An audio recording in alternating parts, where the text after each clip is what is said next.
આભૂષણ જ્વેલર્સમાં ચોરીનો મામલો સામે આવ્યો। જ્વેલર્સમાં કામ કરતી હર્ષિતા શેટ્ટી નામની કર્મચારીએ ચોરી કરી હતી। આભૂષણ જ્વેલર્સમાંથી 1.5 કરોડના દાગીનાની ચોરી કરી હતી। ત્યારે આભૂષણ જ્વેલર્સના ઓનરે ચોરીની ઘટનાનો ચિતાર રજૂ કર્યો। સ્ટાફને ચકમો આપી હર્ષિતાએ દાગીનાના ફોટો પાડી ઉઠાંતરી કરી। હર્ષિતા નિકોલમાં વેદાંત બંગલો 46 નંબરમાં માતા પિતાની સાથે રહેતી હતી। ગ્રાહકના રેફરન્સથી જ્વેલર્સમાં 11 મહિનાથી કામ કરતી હતી હર્ષિતા શેટ્ટી।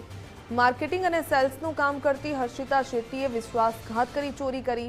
આભૂષણ જ્વેલર્સના કર્મચારી હર્ષિતા શેટ્ટીની સામે નોંધાઈ છે પોલીસ ફરિયાદ। નિકોલ પોલીસે ફરિયાદના આધારે ચોરીની ઘટનાની તપાસ હાથ ધરી। હર્ષિતા શેટ્ટીને ઝડપી પાડી દાગીના પરત મળે તેવી જ્વેલર્સના ઓનરે માંગ કરી।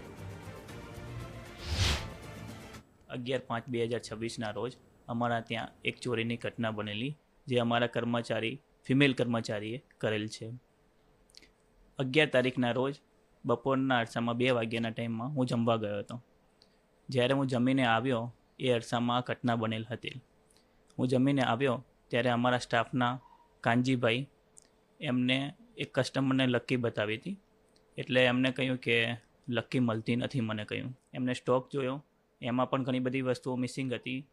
એ આધારે અમે સીસીટીવી કેમેરા ચેક કર્યા, પણ એ અરસામાં આ હર્ષિતાબેન જે હતા એ હર્ષિતાબેન નીકળી ગયા હતા। એટલે મેં એમને પૂછ્યું કે હર્ષિતાબેન કોની રજા લઈને ગયા છે? એટલે એ કે તમારી જ રજા લઈને ગયા છે એવું અમને કહ્યું હતું। મેં કીધું મારી કોઈ રજા લીધેલ નથી, અને અમે જનરલી છે ને સ્ટાફને પરિવારની જેમ જ રાખીએ છીએ।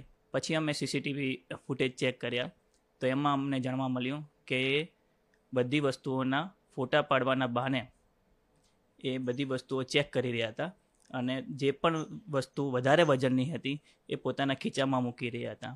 એમ કરીને અમારા કાઉન્ટરમાંથી, ગોલ્ડના કાઉન્ટરમાંથી એમને ઘણી બધી વસ્તુઓની ચોરી કરી હતી। એ અમને સીસીટીવી ફૂટેજના આધારે જાણવા મળ્યું।